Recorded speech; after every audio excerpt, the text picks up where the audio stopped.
We have to go to farms to be able to sustain our livelihoods. How do we do it? We cannot do it with this deplorable road situation. Promises after promises by successive governments to fix roads in the Sissala enclave have proven futile. Worst of it was the exclusion of the enclave from a European Union feeder farm access road project in 2021. The 670 kilometers 35 million euro project was aimed to improve connectivity between agriculture production areas and market centers, facilitating access to healthcare and other essential services. The cruel reality, however, was that the 4 food basket municipality and districts in the region conspicuously were missing in the list. The Sissala Youth Advocacy Group, the Sissala Youth Forum, joined by chiefs and opinion leaders, led a protest in Tumu, concluding with a press conference. Our exclusion from the program is unfair and inequitable, having regard to the existing road infrastructure situation of the region. Despite the promise of the government at the time to award Artisan road contract to atone for their made, not an atom of a kilometer of the road was executed in the area. Even the promise of giving the facelift to roads in the Tumu township failed woefully. Though a greater portion of the Wahen Highway, also known as N18, has been completed, the dozens of kilometers left is scary with deep gullies and accident-prone. Paramount Chief of the Artisan area, Koro Osman Juwe Nangpada III, explained the challenges he encounters using the road. I drive home almost every now and then, and I'm so popular at the WA magazine, as you call it.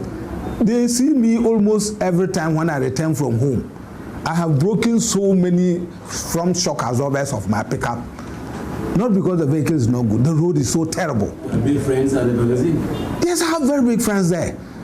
You are passing and say, oh, this is Chief's car. What is wrong with it again? So many times I've broken shocks absorbers, I've broken limbs, I've broken the exhaust. So you can imagine. Member of Parliament for Lamuse, Professor Tatus Kofi-Beyu, opined that the deplorable nature of roads in the Sissala enclave is impacting negatively on all spheres of the lives of the people. So a road like from Lambuse town through Pena to Suke, through to Zini, if that road is tarred, food can be carted along that stretch all the way. Now, if you even take from Tumu all the way to Hamile, that aspect of the road too is gone. I mean, they was awarded some time back, but now it's very deplorable. You can use it, the big trucks cannot use it. So that is exactly the picture that we have. The situation in both the Wa East and the Sissala West are not different. The roads sometimes are completely washed off, making them to depend on the services of a canoe to paddle their way through. From Yayoiri, heading to Yala, Kundugu to Fancy, the district capital, commuters go through arduous times flying the route. It is the hope of the people that with the government initiation of the Big Push project, contractors awarded road contracts in the area should up the ante and work to alleviate the suffering of the people and bring development to their doorstep. Yeah, we are grateful to the government and all other stakeholders who played a role in the big push rules that the government has awarded. So for SIDnet, we are calling on the government and all other stakeholders to come to the needs of the Sissala area. Sissala area is well known for its agricultural products. We are one of the major farmers in the country. And because of poor road networks, our produce are being left to rot. By this, SIDnet, for that matter, the people of the Sissala enclave are united in one voice, calling on the government to move away from rhetorics and fix the deplorable roads in the farming enclave. Reporting for Joy News, Rafik Salam, Nandowala. Now, global shocks hit farmers hardest, making fertilizers scarce and costly in Wenchi. Students are turning to natural farming methods as a path to sustainable food security. And Asabit has the rest of the story. The war in Ukraine, the recent strikes involving US, Israel and Iran. These headlines seem distant, but their impact lands here in the cost of a bag of fertilizer. in the struggle of a farmer to feed his family and the rising price of a loaf of bread. When synthetic inputs become scarce and expensive, food security trembles. But in the town of Wenchi, a different story is being written. This is Grow West Africa, a farming institute founded by Olanwumi Benedict. Here, the philosophy is simple. True food sovereignty does not come from a ship, it comes from the soil. For 6 weeks, a new generation of young farmers has been learning the principles of agroecology, natural fertilizers, composting, intercropping, and working with nature, not against it. So now we are having the occurrence of Iran and, Arab countries. And you should know that whatever happens to developed countries, anything that triggers issues with them, it affects us in Africa. So definitely, as is going around with the Arab countries, that's where our oil comes from, meaning that petrol might be expensive very soon. Once petrol is expensive, food becomes very expensive. So COVID has taught us a lesson, and this war, Ukraine, Russia, and all this Israel, that is coming up now, is a big lesson for us that we need to look internally and look at solutions that we can create in Ghana to produce our food sustainably. For these young men and women, many of them are Greek students who came expecting to learn conventional methods. The experience has been transformative. They are discovering that farming can be both scientific and sustainable, and that the most powerful tools are often the simplest. So far, so good. My time in Grow West Africa has been very impactful. I've been enlightened and I've learned a lot, and I hope to apply them in the future when I set up my agri firm or enterprise. I've learned how to install my own irrigation. I've learned how to prepare compost, and I'm very happy of coming to this program. I've learned a lot from Grow West Africa. I've learned how to graft, even compost, how to come together with a lot of materials, how to sieve it, how to nurse, in fact, a lot. But Mrs. Benedict is clear. Training alone is not enough. She's calling on the government's newly launched Feed Ghana initiative to bridge the gap between knowledge and opportunity. She's asking that the program supports these young minds with land, give them a place to begin, and then create cooperatives where they can sell their organic produce. One of the supports we are looking out for is that we want to have a facility or land where, when those young people, some of them do not have access to land and they can't acquire land because it's expensive. If we have land, we can give them a portion of land, they can grow, and then we can sell it together. We want to create a cooperative system whereby organic foods are being sold. So that's the support we need from Feed Ghana. We need small equipment also to make work faster. And these young people will not see farming as being stressful. In Wenchi, they are proving that the answer to global instability does not lie in waiting for the world to calm down. It lies in looking inward to our soil, to our youth, to our own ingenuity. For now, the seeds have been planted. With the right support, the harvest will feed a nation. Anna Sabit, Joy News. In the Central Region, District Pastor of the Church of Pentecost in Mori, George Kwekutaki, has urged the Parliament of Ghana to fast-track the LGBTQI+ bill, saying its passage is vital for preserving Ghana's moral and cultural values. He praised President John Dramani Mahamad's stance as commendable, arguing that the bill would reinforce national values and attract divine blessings.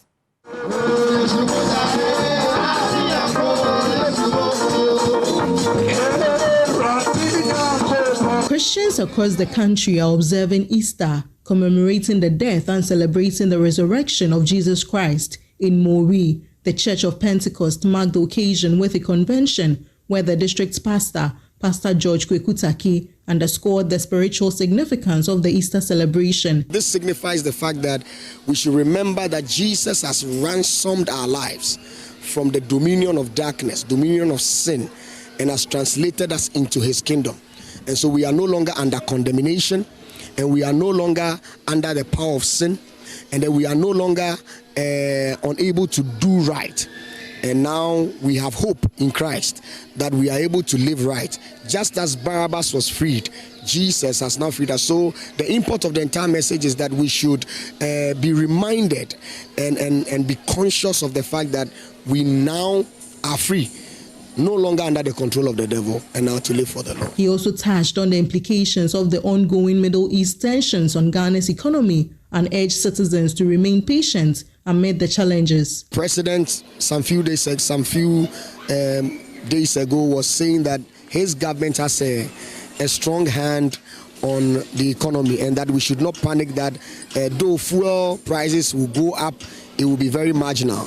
We pray that that very statement by the president is fulfilled. We pray that God will grant them the wisdom and the grace to do that. And also call on all citizenry to have patience, to be patient with the government, and to pray for God's support, and especially for the end of the war in Iran. Pastor Taki further commended the stance of President John Mahama on LGBTQ plus issues, calling on Parliament to fast-track the passage of the bill against the practice. The scripture says that blessed is the nation whose God is the Lord. And the scripture again says that righteousness exalts a nation, but sin is a reproach to any people. And so I believe that our president standing strongly, not supporting LGBTQ, is godly, it's righteous. And I would like to encourage our parliamentarians to quickly fast-track the passing of the bill into law. And I believe that if our leaders are able to stand behind this as being backed by the Ghana Pentecostal and Charismatic Council and the Christian Council of Ghana, I believe that the blessings of the Lord will come upon us in spite of the backlash we are getting from some agencies of the international community. From Mori, Abigail Nkrumah reports for Joy News. Still on the anti-LGBTQ issues, New Apostolic Church Apostle Patrick Yadom is urging President Mahama to honor its campaign promise and sign the anti-LGBTQ plus bill into law, citing delays despite campaign promise. Speaking at the climax of the Women's Easter Convention at Gosu in the Afro region, the clergyman noted that the delay is unsettling, given the president has been in office for over a year. Women from Ahafo and Bono regions of the New Apostolic Church gathered at Gosu for a 4-day annual Women's Easter Convention. Amid the celebration of the resurrection, the Sonyani area apostle, Patrick Yadom, had a message for the Jubilee House.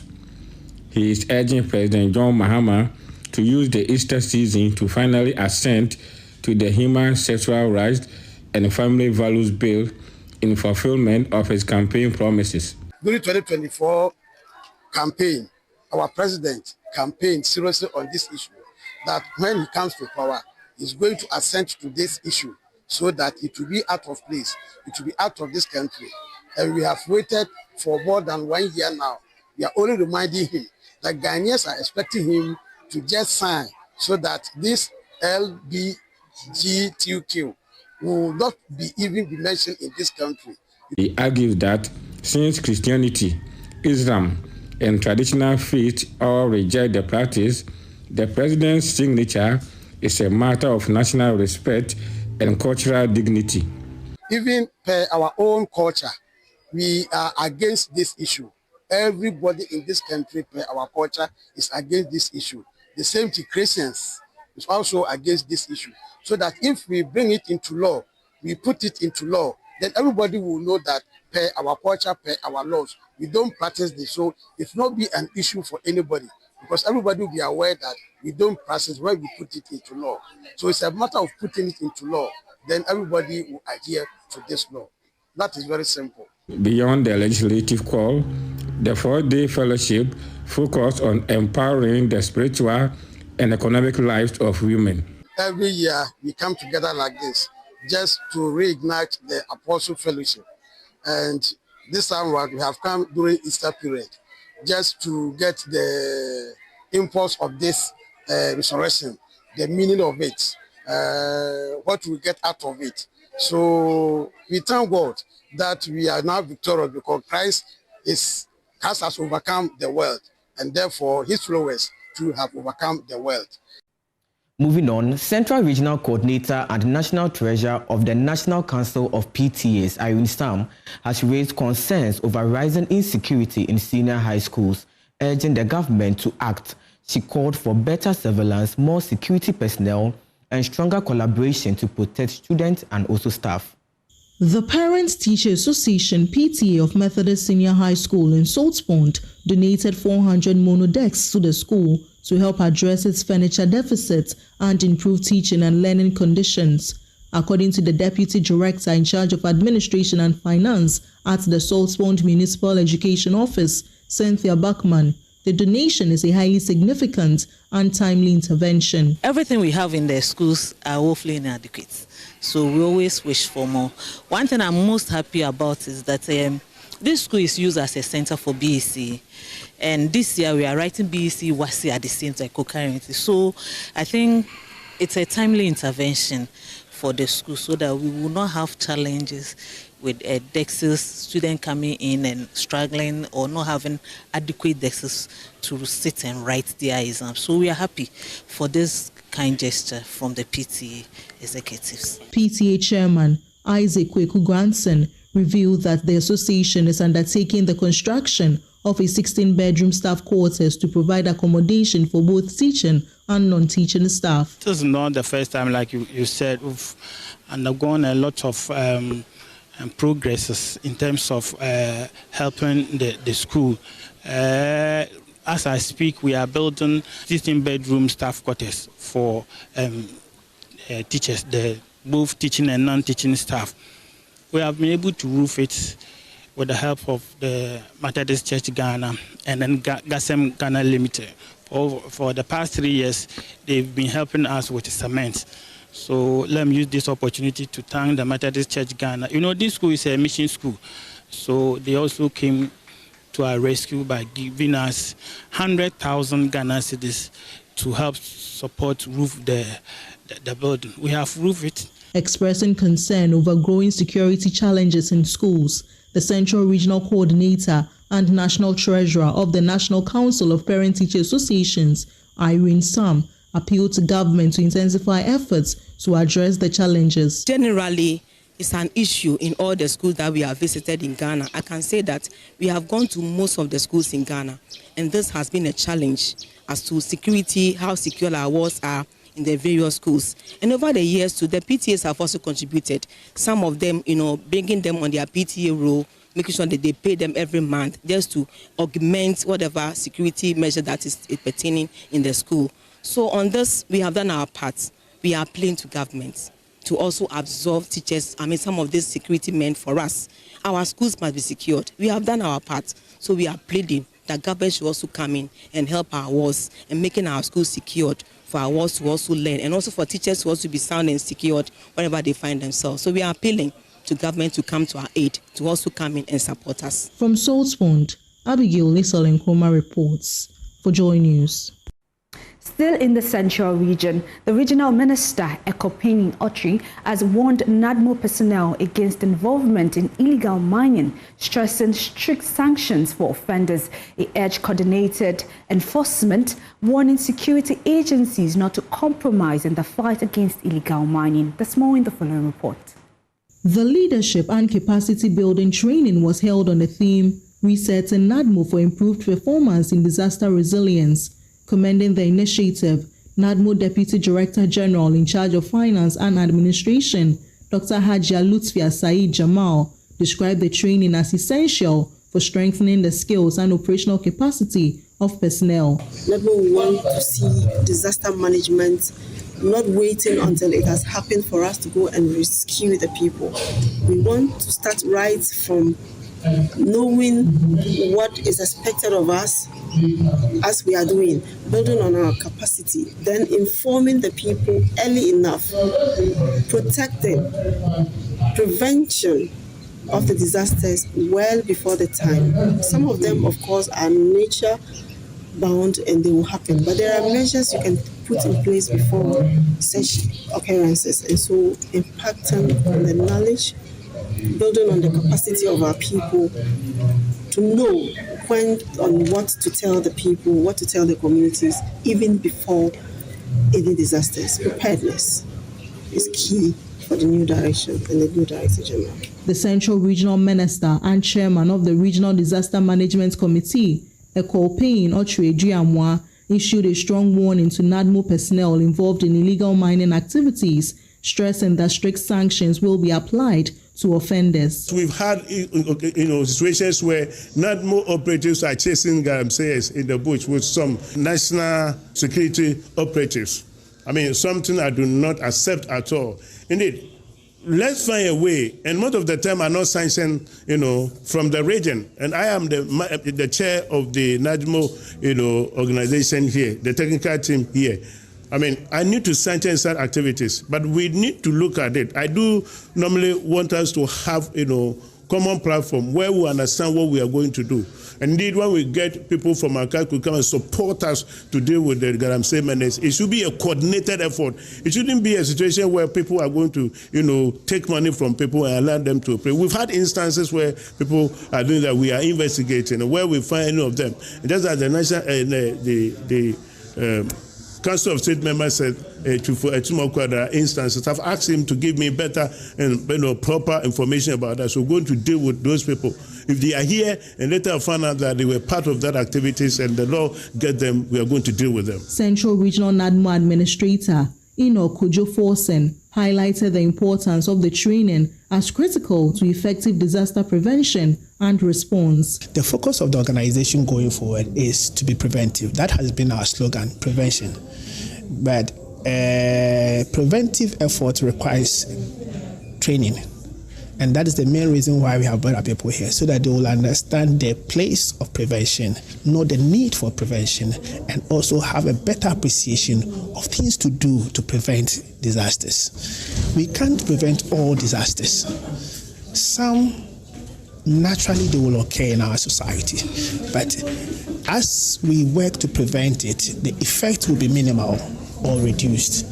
So that is the focus. Prevent a reduction of the disasters across the length and breadth of the region. From Cape Coast, Abigail Nkrumah reports for Joy News. Now, after years of bitter misunderstandings over who occupies the presidency of Nkrumah Traditional Council, all feuding factions united to witness the coronation of Nana Kwame Bafo IV as the new Manhene, who immediately used his first address to chart a new path for the area. There's more in the following report. It was a spectacle of color, culture, and joy. Thousands gathered at the Nkrumah Town Park as the drums of unity finally beat louder than the echoes of dispute. Traditional leaders from far and near, alongside key political figures, witnessed the coronation of Nana Kwame Bafo IV as the new Manhene of Nkrumah. The ceremony didn't just install a chief, it ended years of factional wrangling over the presidency of the Traditional Council. In a remarkable show of consensus, all sides agreed to rally behind the new Manhene. Nana Kwame Bafo IV reiterated his vision of turning Nkrumah into a farming hub through community farming.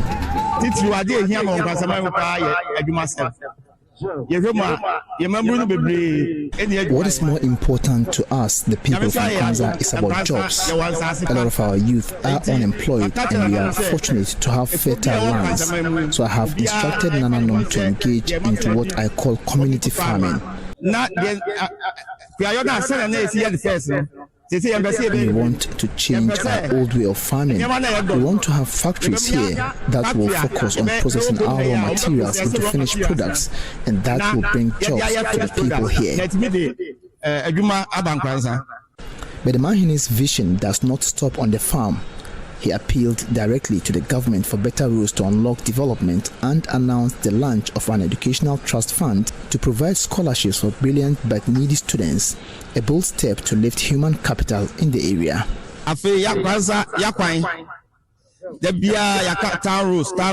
We've always been speaking about our town roads, and so we want the Honorable Regional Minister to forward this to the President to do something about it.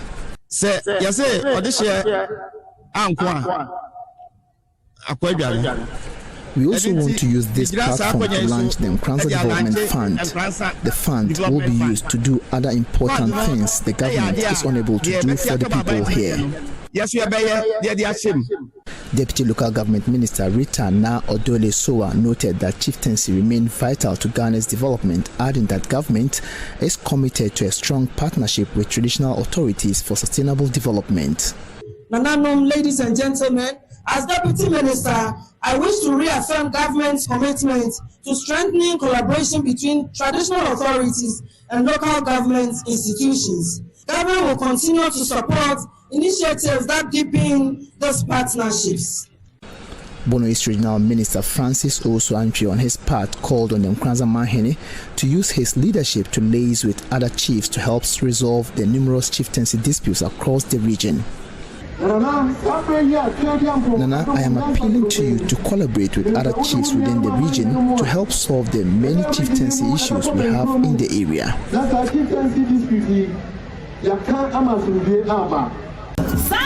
The day also saw the installation of a new Queen Mother, Nana Sapoma III, adding to the strength of the traditional leadership. As the drums faded and the dancing continued late into the evening, one message was clear: Nkrumah has turned the page. So after years of misunderstanding, the people of Nkrumah now have a Mahene with a farmer's vision, a scholar's heart, and a plea for roads. Whether peace will hold and development will follow, that is the next chapter. For now, the drums of unity are finally playing in Nkrumah. Anna Sabit, Joy News. Sanerugu MP Ata Issa has equipped 200 artisans and apprentices with tools to boost livelihoods and youth development, pledging continued support to address barriers to their progress. The initiative by the Member of Parliament for Sanerugu brought together barbers, hairdressers, and seamstresses. A total of 209 beneficiaries received equipment to support their businesses. Speaking at the handing over ceremony, the MP for Sanerugu, Ata Issa, said the initiative is an investment in livelihood and the future of the constituency. Across Sanerugu constituency, we have talented barbers, creative hairdressers, and industrial seamstresses who contribute daily to our local economy. Yet, many of them face a common challenge: lack of adequate tools and equipment. Today, we are changing the narrative. Though this is a maiden program, we are providing essential working tools to support and uplift these artisans. This is not just a donation, it's an investment in livelihoods and in dignity and in the future of our constituency. The Assembly member for Sanerugu, Issa Baba, said the support would help apprentices who often struggle to get equipment during their training. It's going to be a very game changer because as he has stepped in today to support them, there is a message that has been sent out there that now we have leadership that is listening to the people and actually know the problems that is affecting the people. So most people, especially in relation to the apprenticeship program launched by His Excellency John Dramani Mahama, this is coming to augment and also support the policy implementation, especially for the good people of Sanerugu constituency. Today, about 99 people are receiving sewing machines, the industrial machines, 99 people, and also we have about 30 barbers who have received a full set of machines and other accessories to be able to operate their shops. Some of the beneficiaries said they were grateful for the support. And with this, it would help us a lot. So we are so pleading on Ata Issa should continue his good work. Well done. Thank you very much. You're still watching from Our Correspondent here on the Joy News channel. We'll take a break. We'll be back with more stories. Just stay. My name is Edwin. I am Rafik Salami Wa.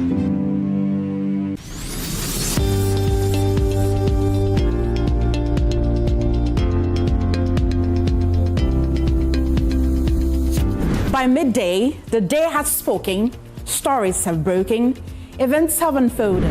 We call on governments and cocoa board to pay our cocoa farmers immediately. Now it's time to take stock. This is Joy News Today. As it happens, as it matters to you, from Accra to every region, from Parliament to the courts, our correspondents are on the beat, bringing you the latest developments, verified facts, and the context behind the headlines. Speaker, this authority is just going to be tough for the men.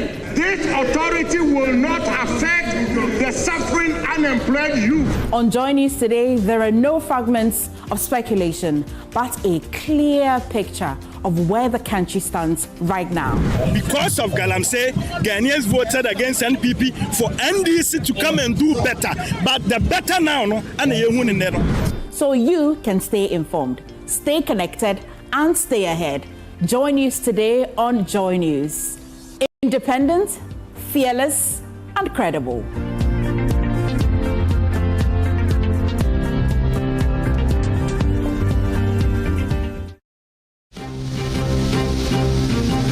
The sea is coming closer. The sea was far from us. It's not this near like the way it is now. We are losing land.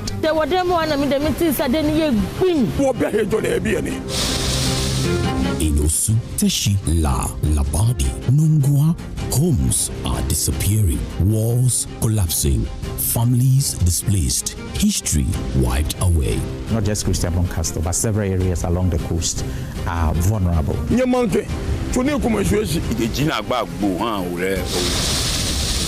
Rising tides, relentless erosion, a coastline under siege. The government needs to come and help as far as the sea defense is concerned. When the sea comes home, a Joy News feature series.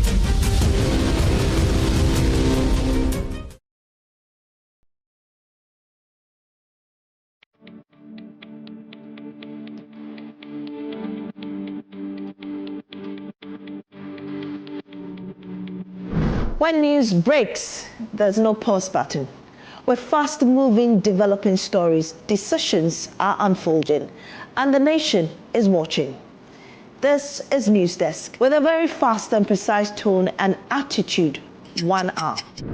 The biggest stories, the clearest facts, politics, governance, security, the economy, not rumors, not speculation, but verified news. It's clear that the people wanted to change the will of the people of Pandai, but the Supreme Court has affirmed the will of the people. Backed by context, sharpened by analysis. Here, headlines are not enough. We go beyond the what to ask the why and the what next. Decision makers are questioned, policies are examined, and the facts are allowed to speak without fear, without favor. This is News Desk on Joy News. Independent, fearless, credible.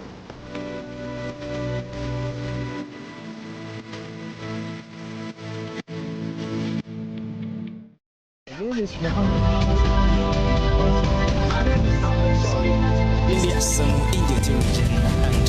is Edwin. I am Rafik Salami Wa. Welcome back from the break. Let's settle for more stories. Now, in the Volta region, the 2026 Akpetoku Boji Festival has opened in Dagbamate in the Akachi South municipality, with community leaders using the occasion to highlight ongoing investments in skills training, job creation, and infrastructure development, driven largely through traditional institutions. Ivy Setoji has more in the following report. A colorful procession moved through the principal streets of Dagbamate, drawing large crowds and culminating in a gathering at the worship center. Beyond the cultural display, this year's festival is being used as a platform to push for development and economic transformation in the area. Leader of the Akpetoku Shrine, Nuguagba Kofida, for renewed calls for improved road infrastructure, stressing that better roads would open up the community to invest and growth. A good road will help us because we are farmers too. Our farm produce in the bush, so the road is not good. So that is what we are crying to the government to build the road for us. So we shall be very happy if they can do it. They promise that it will be done. It will be done up to now. So they say they will still do it until we see it, we know it is done. I would like the government to assist us for the vocational school. Yes, so that they can be assisting those trainees to be paying the teachers, because we are doing it single-handed. We are paying the teachers. In a welcome address delivered on behalf of the Shrine leadership by the Secretary of the Shrine, Sam Davis Davo, the community outlined its development agenda under the theme affirming and leveraging traditional resources for modernization and sustainable development. Central to this vision is a vocational training program currently equipping 30 young people with skills in dressmaking and hairdressing.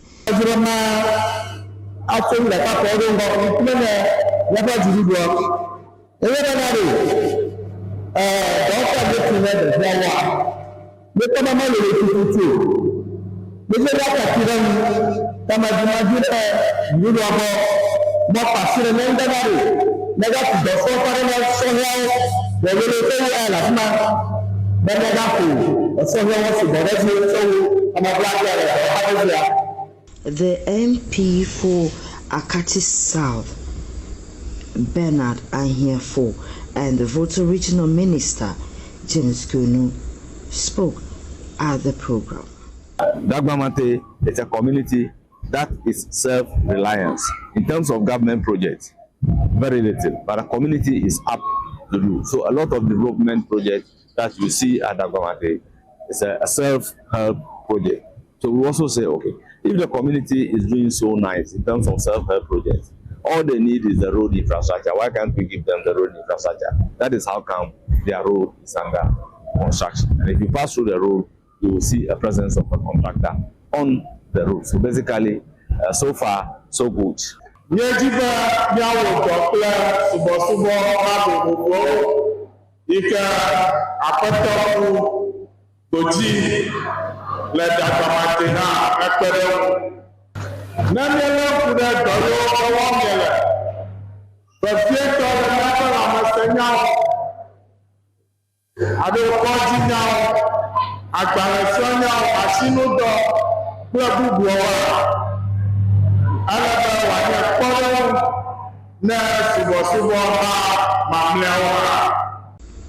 Toby Street is a Awomafia of Anglo. Teacher Bungalow Kata, many of clinical bungalows. But I'm going to go back down Bobania. I'll find Benella. What do you have for Toba? Let the Ghana Chibeji. That everyone told me I'm Boba. I'm on your first time. You're going to tell me editing my level. The guy is Yamoah. I visit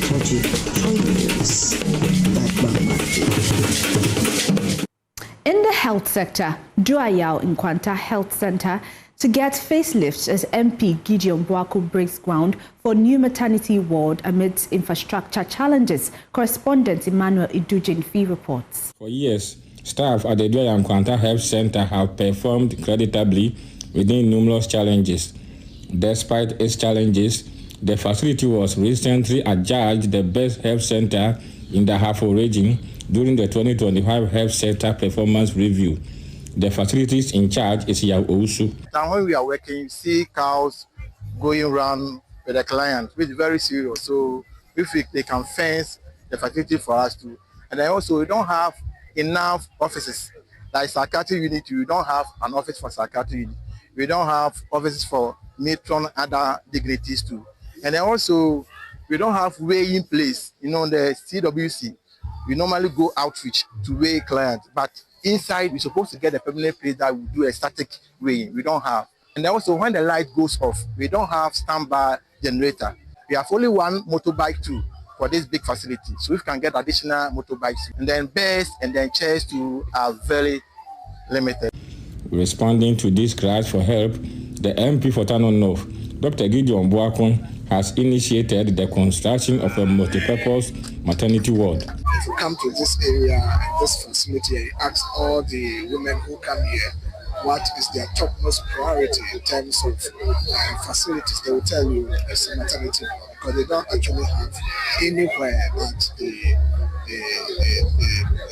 females go to deliver. And so I am happy that today we've been able to catch some from this project. It's a tough one because as a member of parliament, you have limited resources. But I am committed to doing this for the people of Yamoah. So I am very certain that I'll be able to finish this project, finish it in time for them, to the benefit of all of us.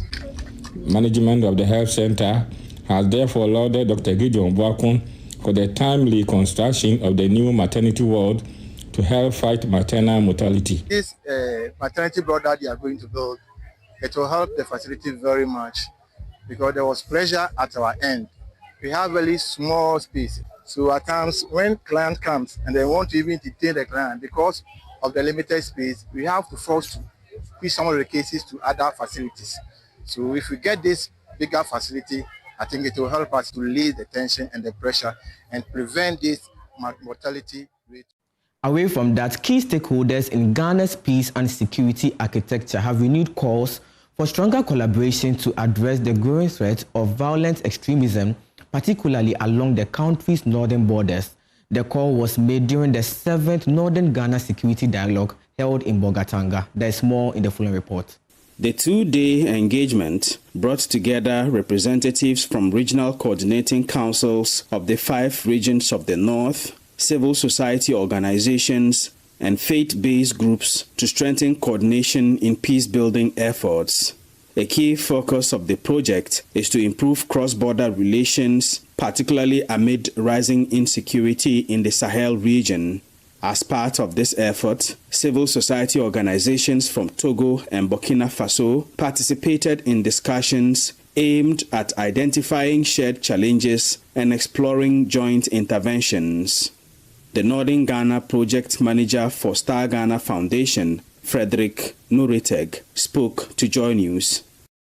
This has been going on since 2023. This is the 7th edition that we are having, where we are bringing together over 20 CSOs from Togo and Burkina Faso. We all know what is happening within the Sahel and how close the issues of violent extremism have extended to our borders. The issue of drug abuse came up strongly in the Safe Dialogue, and what we witnessed yesterday, we noticed that a number of interventions have begun by the various regional coordinating councils with the support of civil society organizations to promote awareness on substance abuse. And this dialogue has proven very useful, bringing state actors and non-state actors together to really collaborate and manage the limited resources that we have to ensure that peace and security is really on top of the priority list of all of us. Upper East Regional Minister Donatus Akamukri expressed satisfaction with the outcomes of the dialogue, describing the discussions as timely and relevant to Ghana's security preparedness. This modern world, we cannot live in isolation. What we can do is to collaborate. And Upper East Region, we border 2 countries, Togo and Burkina Faso. And so we are happy that this program has come on, and it has given us a platform for us to connect. Some participants in the dialogue also shared their perspectives on the discussions, emphasizing that sustained collaboration among countries remains the most effective way to address the threat of violent extremism. We will need to see how we can, going forward, reinforce our collaborative efforts to ensure that any incidents that will be spilling over, and even those that already exist in the country that we know, maybe the happenings in Burkina Faso and some even happenings in Togo, some of them are being habited in Ghana. I have a project that I run with Star Ghana now, which actually is supporting these refugees and therefore the full base and the minority groups with the host communities that we work with. And so this is another forum that actually kind of give me some kind of echo in terms of information that is going to strengthen the programming and therefore the implementation of that project. The CSO can be gathered together to join forces in order to have a bigger impact in the community and support the government entities to handle security issues and also participate in building peace in everywhere in the country. At the end of the program, actionable recommendations were expected to be produced to guide policy and community-level interventions aimed at safeguarding peace and stability within Ghana and across its borders. Reporting for Joy News, Albert Sorry, Bolgatanga.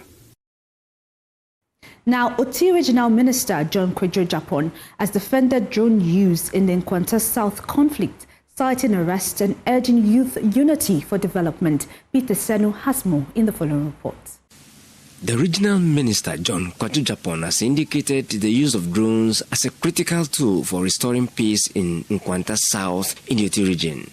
According to him, recent arrests were made with the support of drones deployed in the area. You know, the fight has been taken up to another level, and the level is in the bush.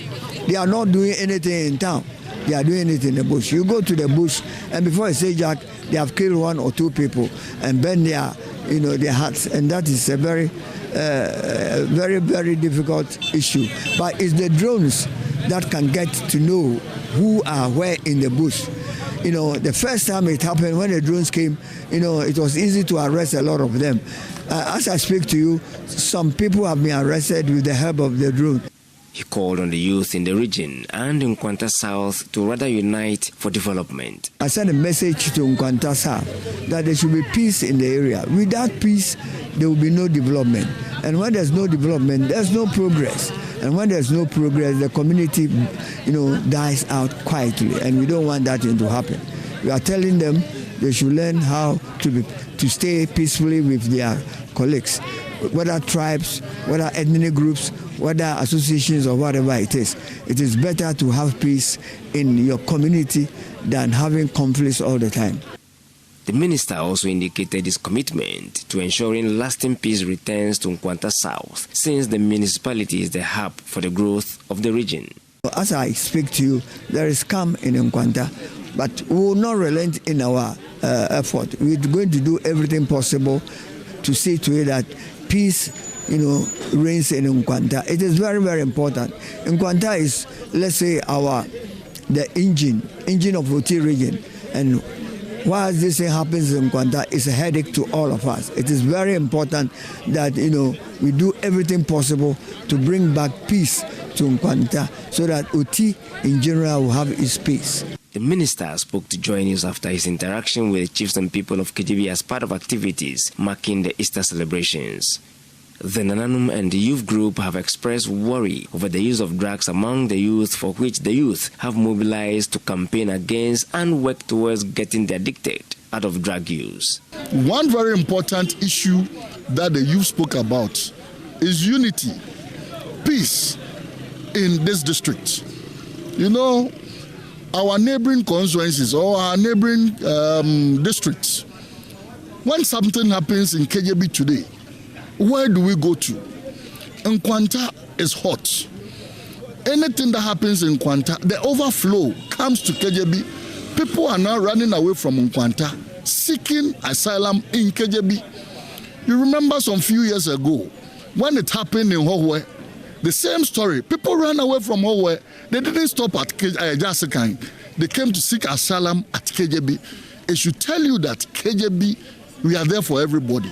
With the issue of drug use and abuse, we want to form peer educators, peer groups in the community. These peer group communities will be educating once a while. They'll go to the schools, they'll go to the communities and educate the peers about drug use and abuse and its negative effects. Peter Sen for Joy News. Law will not help you. Now, before we go, neglected roads in Kpando, including Kpando Toko access, are under construction, with MP Sebastian Dare citing NDC government's commitment to development. There's more in the following report. The Kpando Toko access road is pivotal to the socio-economic development of the Kpando constituency, as it connects to one of the most viable market centers in the area. It also forms part of a route connecting the Volta region to the Afram Plains, hence the government's commitment to construct it. Its completion would boost economic activities, complement access to healthcare and education, and improve the transport system. Addressing patrons of a health screening exercise in Toko, the MP for Kpando, Sebastian Dare, stressed that he identifies roads as a means to rapid development and is committed to improving road network in his jurisdiction.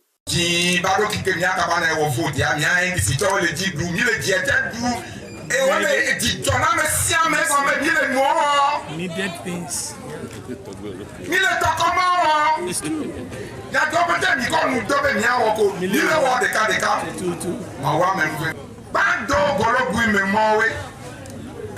no assembly, that came no door with 50. Every more. Happy Nikako Edo to Gami, Ukaba Klein. Kpando Municipal Chief Executive Kilian Donko underscored the Assembly's commitment to harnessing development in the area. Akpini Fiaga Okpekpewu Okpe Togbegan Zagadu the 9th acknowledged the projects ongoing in his jurisdiction being undertaken by the government.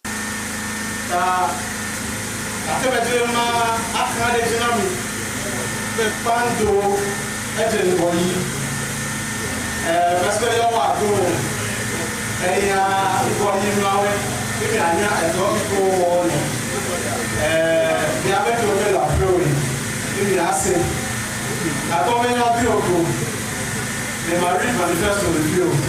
I can't have seven negative one. I'm talking about the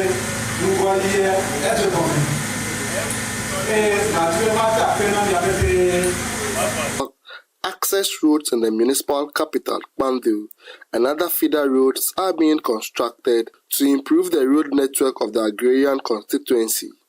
Fred Kwame Asari, Joy News, Kpando.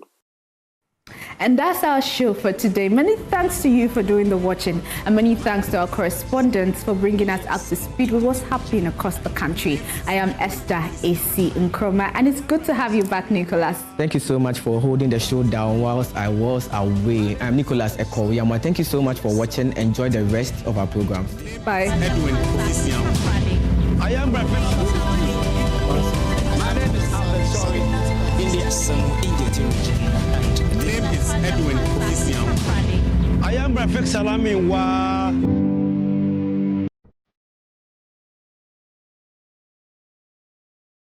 My name is Geoffrey Buta. I am a multiple award-winning photojournalist and a team lead for Photo for Change. Photo for Change is a social impact initiative that uses photography and multimedia to empower individuals and marginalized communities. At Photo for Change, our powerful social visual storytelling for the deaf project initiatives by providing camera and accessories to empower deaf students through photography and video storytelling.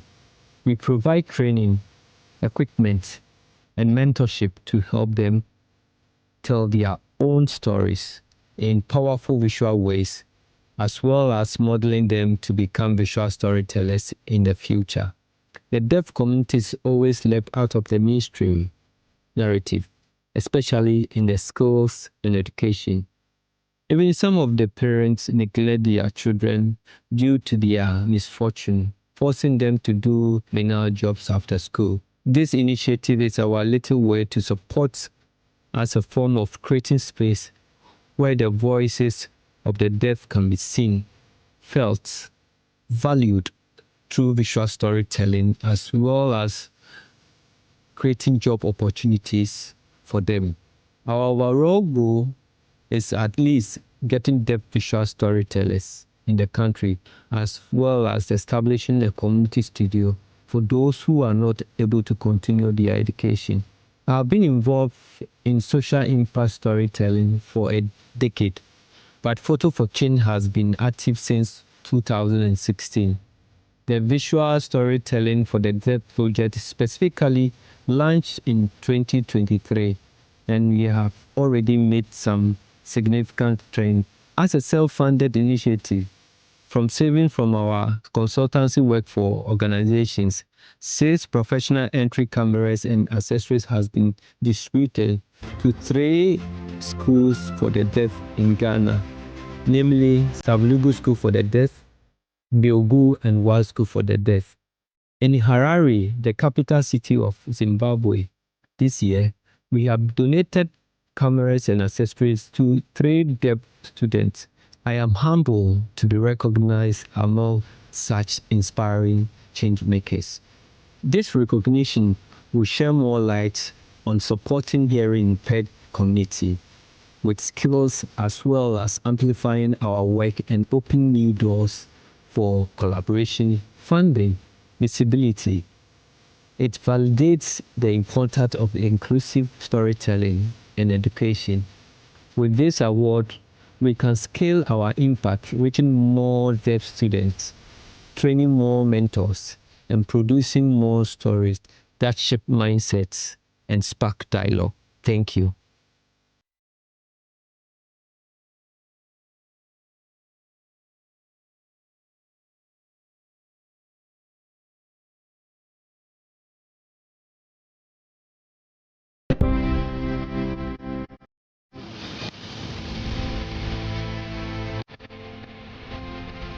Bold, credible, and fearless journalism. That is what we stand for. Duty bearers and citizens know that they'll be asked the hard questions to bring out the truth. That is what you expect of us. It is this commitment to tell truth to power that sets us apart, because we will hold the feet of leadership to the heat of accountability. My name is Evans Mensah, and this is Joy News. Fearless, independent, and credible.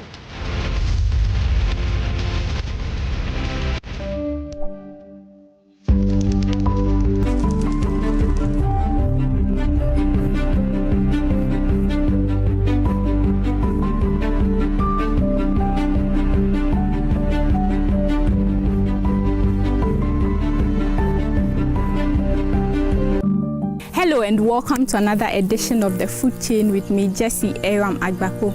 Now, rising concerns over soil degradation and agricultural waste is pushing innovators to rethink how food is grown in Ghana. One of such solutions is turning agricultural waste into organic fertilizer. Today on The Food Chain, we are at Hat Agritech to find out how this innovation is taking shape. Stay with us. Tell us the reason behind this innovation, the fertilizer you're producing. So our fertilizer is basically based on agricultural waste. So as a company, what we do is we convert agricultural waste into value. So we give it value. The closest we do is fertilizers. So in this case, we do rice husk, groundnut pods, cocoa pods. We do coconut husk and coconut shells as well. So any agricultural waste that has a lot of carbon, we try to convert it. So we carbonize it, and then we do further processing to turn it into fertilizer. Okay. Why those specific ones? Basically, we have a lot of agricultural wastes. So these are wastes that are becoming a nuisance. So we were looking at, okay, how do we then convert this waste into something valuable? Because disposal becomes a problem. For example, if you go to Asuchare where we do the carbonization, you see piles of rice husk. And what they do is they set fire under. So when you go there in the evening, there's a lot of smoke all over, which is actually, we complain about global warming, but actually that contributes to it. So we were looking at what solutions can we put in place to actually stop this and rather contribute. And we found biochar. Biochar is actually negative, so it's carbon negative. So it actually, instead of polluting, it actually takes away the carbon that would have gone to form carbon dioxide. So it reduces greenhouse gas emission and actually holds it for several years. So that is our attraction to biochar. And like I said, we try to use waste that is available where we operate. So you are producing this fertilizer, but how sustainable are the ingredients you are using, such as the husk? Do you get them all the time? Because it's also for a commercial purpose as well. Yes. So yes, we do, and we produce that to sell. So we look for, so what we try to do is to set up at a location where we have abundance of the wastes. So where we're currently located in Greater Accra, we have rice husk. So in Asuchare, there are about 22 different rice mills, and they are still putting rice mills. So what they've done is they've put fire under it, so every day is burning. So that's what we try to do, stop the burning. We go there and then we convert it. So we have an arrangement with Ghana Irrigation Development Authority. They manage the pond irrigation scheme, which is where we are based.